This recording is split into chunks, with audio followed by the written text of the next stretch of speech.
2 पट्टे। ये ज्वार की फसल कितने दिन की हो गई आपकी? 30-35 दिन की। 30-35 दिन की।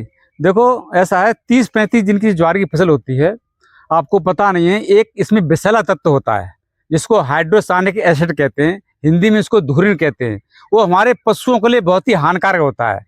उसको अगर 30-35 दिन की अवस्था में हम पशु को मई के महीने में जब गर्मी पड़ती है उसको खिला देंगे तो पशु हमारा बीमार हो जाता है, लेकिन कभी कभी पशु हमारे मर भी जाते हैं।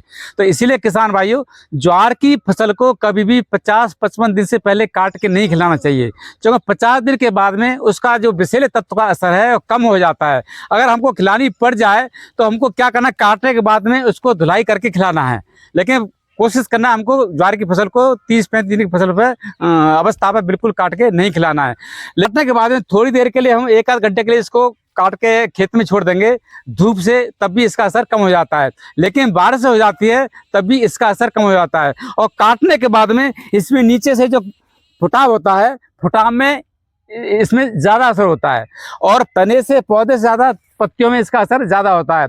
इसलिए कभी भी ज्वार की फसल को 30-35 दिन की अवस्था में काट के नहीं खिलाना है, अगर हमको अपने पशुओं का स्वास्थ्य ठीक रखना है। और काटने से पहले हमको ज्वार की फसल में 1 सप्ताह पहले सिंचाई अवश्य करना है। सिंचाई करने से भी उसका असर कम हो जाता है, लेकिन कोशिश ये करना है किसी भी हालत में हमको ज्वार की फसल को 30-35 दिन की अवस्था पर काट के नहीं खिलाना है। जब 50-55 दिन की हो जाती है उसी अवस्था पर हमको काट के खिलाना है। 50-55 दिन के बाद में इस हाइड्रोसायनिक एसिड का असर कम हो जाता है। और किसान भाइयों, अब मेरी जानकारी आपको ये अच्छी लगी हो तो मेरा खेती फंडा चैनल है उसको सब्सक्राइब करने और दूसरे किसान भाइयों को साझा करें।